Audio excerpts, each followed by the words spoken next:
right, Sandra, let's bring in Idaho Republican Senator Jim Risch. He is the ranking member of the Foreign Relations Committee. It's good to see you. So China's been making an awful lot of noise in the last few days about these sanctions against Russia, calling them illegal, counterproductive. I assume that's because China doesn't want to be subject to the same sanctions as Russia. You know, John, in the foreign relations lane that I operate in, there aren't very many things that I can say with absolute certainty, but I can tell you with absolute certainty, China will do whatever is best for China. And they don't care about Russia or anyone else. So why are they doing this? Obviously, they're doing this because they think that they will be next in line for some sanctions. And so it's a natural. The Russians and the Chinese have had a relationship for 100 years. They're both autocracies, and they are. When you have autocrats that run a country, they are brethren, and they think alike and act alike. So this has been going on. Their relationship's been going on for a long time. Yeah. Hey, Senator, I want to thank you very much for joining us, by the way. Senator, I want to just ask you about word that perhaps Vladimir Putin is not getting the right information from the ground, and perhaps he's even being misled by some of his closest advisors, and what this means for him in this fight and those Ukrainian fighters on the ground. Well, you know, I hear people saying that all the time. I think probably somebody's lying to somebody, but I think it's Putin lying to himself. Look, he knows what's going on. He watches Fox News. He watches CNN. He has access to the Internet.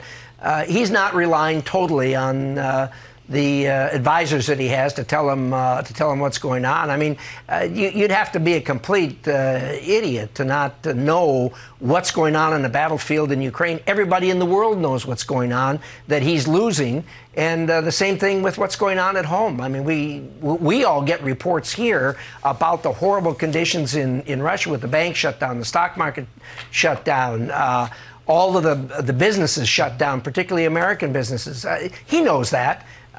What he's going to do about it, that's a different question. You know, you said in recent days after the president articulated it, accidentally it would appear, when he was in Poland, that he was wrong to call for regime change in Russia. The White House has been falling all over itself ever since then, Senator, to try to walk that back. But is the cat out of the bag here? Well, cat's out of the bag. John, I think people who don't work in the foreign relations lane would say, hey, what's wrong with what he said? Well, what he said was a clear rendition of, we want regime change. You don't do that. I mean, for a lot of reasons. Number one, it becomes very. You can think that. A lot of people think that, but you just don't articulate it because number one, it becomes very personal with the leader of the country, and number two, they all of a sudden realize that this is existential for them, and when people are in that position, they do bad and crazy things. So that's just not something that should have been said. Well, and you saw the eruption around the world on that. It was a gaffe. The White House has tried to walk it back, but you can't put a bullet back in the gun. You know, Senator, here's your colleague Mike Turner in the House on the Russia-China relationship you were just talking about. I want to follow up with you on that. Listen.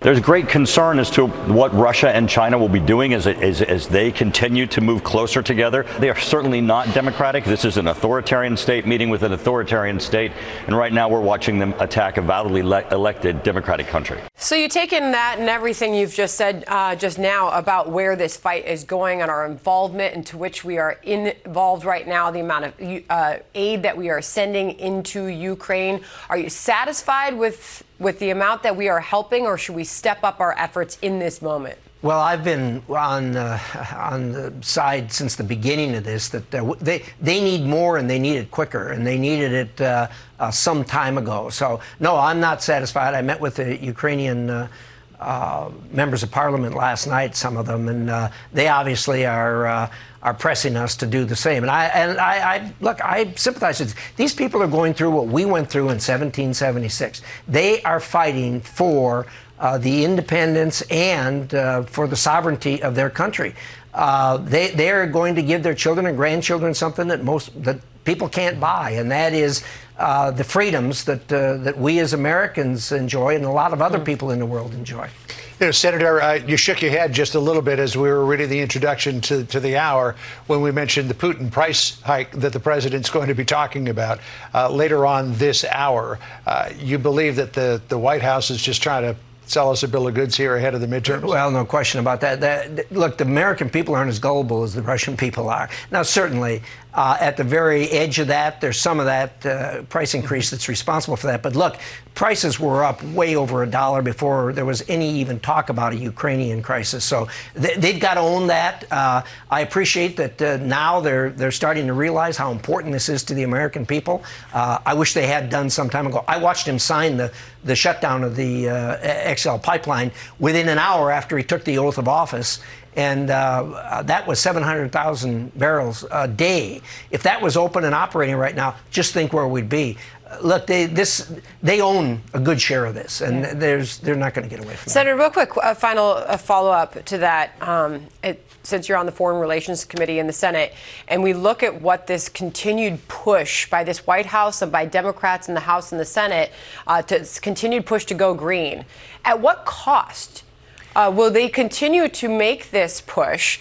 When you look at how important energy security is for this country on our positioning abroad and our ability to protect ourselves here on home soil? Well, people know this. I mean, energy security is absolutely critical for national defense and for the kind of life that we want to live. It's foolish the direction they've been going. Look, everybody wants the air cleaned up. Everybody wants green things. But when the world is going through 100 million barrels a day, this is not going to change overnight. And it needs to be done, but it needs to be done reasonably and over a period of time that's acceptable, that all of us can live with. All right, we hear you on that. Senator Jim Risch of the great state of Idaho. Great to see you today. Thanks for coming in. Thank you, Senator. Thank you.